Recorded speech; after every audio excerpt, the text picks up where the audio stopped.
同埋由網上即時嘅問題。咁除此以外，我哋都有學聯嘅特約環節，就係與大學生對話，同埋都會有特約嘅嘉賓。咁我哋今日亦都邀請到龔立仁博士作為我哋今日嘅嘉賓，同埋陳志雲博士。佢哋兩個好重要，因為佢哋兩個咧到最後咧，佢正話龔立仁問我咧係做乜嘢，咁另外陳志雲博士咧就話咧問係咪做 round up， 我當然唔會係啦，係嚟插爆佢哋噶嘛，係嚟插嗰啲咁嘅參選者噶嘛。嗱，你又唔好笑住我呢個吳生啊，第4號啊，你要醒定啲啊！我諗係得你噶啦，你可以頂得住啦。OK， 呢啲唔講住啦，一陣間點插佢一陣間先算，繼續嚟。咁我哋論壇正式開始，係請咁多位候選人上台。好，俾掌聲。1號梁國雄，2號黃周晴，3號胡世全，3號陳國強，4號胡世全，對唔住。就4號胡世全。對唔住。咁啊有幾個冇嚟到嘅，邊幾位？3號陳國強就缺席，係啦。咁啊仲有呢一個區，呢個新界東，除咗你哋4個之外，咁仲有冇其他嘅？好啦 ，OK， 好。4位候選人。係啦，咁講今日嘅嘅論壇規矩之前呢，作最後一次呼籲，就係呼籲各位捐款俾青台，咁後面有捐款箱，咁亦都歡迎各位喺銀行轉戶俾青台，救青台啊！咁我哋今日嘅論壇規則如下，咁一陣咧會由各位候選人各自發言1分鐘，會按住原先大家嘅抽嘅候選次序。咁其後就會有一個候選人互相質詢環節，而個互相質詢環節之前呢，係會由主持人之前抽定好嘅一啲問題，就讓各位各自發言。咁呢部分係我哋唔會設每位嘅發言時間限制。咁第3部分呢，就會與大學生對話，就會由學聯嘅同學提出一條問題，就按住各位頭先已經抽好嘅次序回答。咁各自有3分鐘嘅發言時間，用完就會即刻停止發言。咁其後就係由嘉賓發問，咁嘉賓發問呢就冇限制每位候選人發言，咁但係總括而言，如果今日3位候選人呢，應該就總共係9分鐘時間。咁嘉賓同埋候選人可以即時嘅對答，係啦，亦都可以有互相嘅互動。咁最後會由嘉賓總結，咁嘉賓總結我哋絕對唔會俾時間限制嘅，咁你可以隨意就住佢哋各位嘅發言作出嘅評論。咁最後會有候選人各自嘅總結，最後1分鐘作最後嘅 round up 同埋作最後嘅拉票。咁今日大概嘅規則咁多，各位候選人有冇問題？冇問題嚟了咯喎，冇問題。咁啊第一個就係1號候選人梁國雄先生，講1分鐘時間。好，同學仔同我計時。其實好簡單一件事就係區公投係咩咧？咁樣喺電上嘅公投就係即係提供一個機會俾所有有投票權嘅人就一個單一嘅議題表態就咁簡單。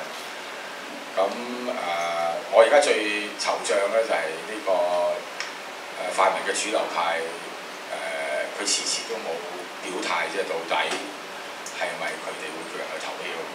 咁呢個當然我就唔可以勉強佢話承認呢一個有5區公投運動嘅存在嘅，因為佢哋唔贊成嘅。但係我覺得佢應該係就佢哋力所能及嘅方法去叫人投票就咁簡單，冇乜特別嘅嘢講。都唔激嘅，又未用晒嗰1分鐘。個周晴你加翻少少肉緊啲嚇，又講埋我驚我哋收視率咧會下。你係咪想激先？咁激唔激啊？唔係咁樣激，係現能激，係現能激，冇數量啊，好貴啲嘢。你係咪想激先？啲嘢好貴啊！係我個意思，你哋講乜嘢先喺度？睇下周晴輪到。你話激啊嘛？好，周晴輪到你。你真係講嘢真係。其實因為我係成立5分鐘教，所以我可能要講得慢啲啦。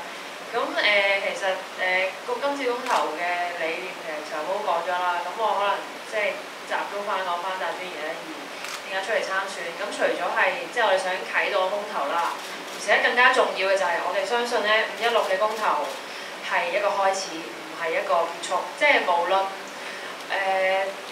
最後516嗰個 outcome 係即係好定係唔好，其實咧今次公投運動都係反映咗好多民主運動嘅一啲積累咗好耐嘅問題。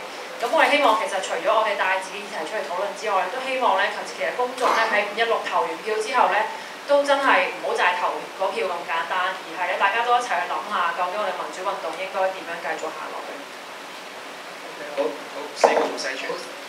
好，各位嘉賓、各位朋友，大家好。我係新界東4號候選人胡世全。我出生喺基層，知道基層嘅生活嘅難處。我爸爸日戰時期嚟香港，我喺香港出世，我今年50歲。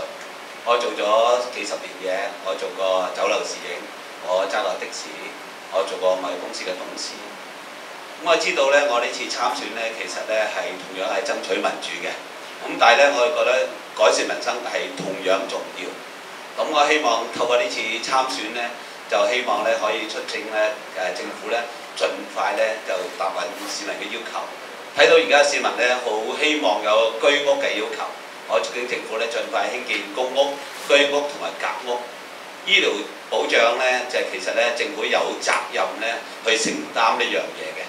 咁當然啦，我係贊同啦，2017呢實行全面雙普選啦，同埋廢除功能組別嘅。咁啊，好多謝。好多謝4號嘅胡世全，係啦。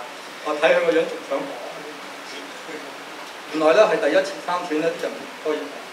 跟住我第二個環節係咩嘢？係啦，第二個環節就係由候選人互相嘅質詢。咁我哋今日抽出咗嘅嗰條問題就係、各位聽住啦，是否支持普選聯的政制建議？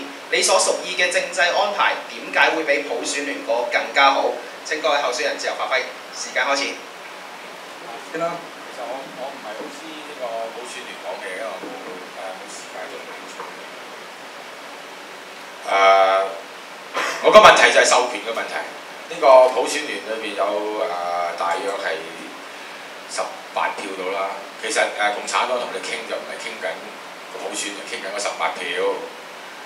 咁我又懷疑緊到底佢哋點樣揾到民意嘅授權呢？咁樣。咁因為喺04年選舉嘅時候咧，大家都話2012雙普選啊嘛，係咪？咁佢哋嗰個如果政制嘅綱領咧，就係咁多嘅啫。咁如果要改嘅時候咧，咁邊個授權俾佢咧？咁呢個就係李卓人問啦，就係話你傾緊乜啊哥？同邊個傾啊？傾完之後，如果係要博取嘅時候，用咩博啊？咁呢個當然係一個佢哋要自己答嘅問題。呢、個就係一個授權嘅問題。咁我哋指責呢個所有關於呢一個小圈子選舉嘅罪惡，其中一個徵候就係冇授權，唔識嘢扮代表，冇票數扮代表。咁呢個終極聯盟，佢當然要答呢個問題。第二個問題就係、如果佢哋係將嗰個方案褪咗嚟做一個終極嘅妥協嘅時候，咁佢點樣向民建聯解釋呢？如果民建聯問佢話05年我叫咗你咁做嘅喎，點解你唔做呢？咁佢係咪應該同民建聯道歉呢？小弟就好針對民建聯道歉嘅，除非我踩到隻腳無端端或者開門夾到佢嘅手，我一定講道歉啦。如果唔係，我就唔會向佢道歉嘅。咁咁但係如果講道理嚟講，終極盟真係要同呢個民建聯道歉嘅，即係理論上，即係話從邏輯上面。原來係坐低同阿爺傾，阿爺高興嘅時候就會係咁意俾啲嘢你，咁你又同其他人講咗，我一定會爭到底。其實呢個問題唔係喺516之前，呢個問題係會發生嘅。516之後先會發生嘅，因為嗰、政制嘅方案會攞上台。我再講一次，共產黨同終極普選大聯盟談係同18票談，共產黨係有奶面匙糧嘅政黨，共產黨係靠得住就豬乸會上樹。咁即係所以5月16號人民嘅授權係非常之重要。咁如果唔鼓勵人民嘅授權嘅時候，咁即是妄自尊大啦，係咪？呢個好大件事。我哋俾另外啲候選去回應下，或者講佢嘅獨實啦。周成嘅要講。其實我都唔係好知點樣直接去答呢個問題啊，因為其實我對佢哋嗰個方案其實具體即係詳細佢哋啲技術上嘅建議咧，其實我就唔係好清楚啦。咁但係我會即係關心係一個第一點，我覺得係一個策略嘅問題啦。咁無論你嘅方案係即係你可能係好完善都好，但係我即係相信，即係我睇咗咁耐。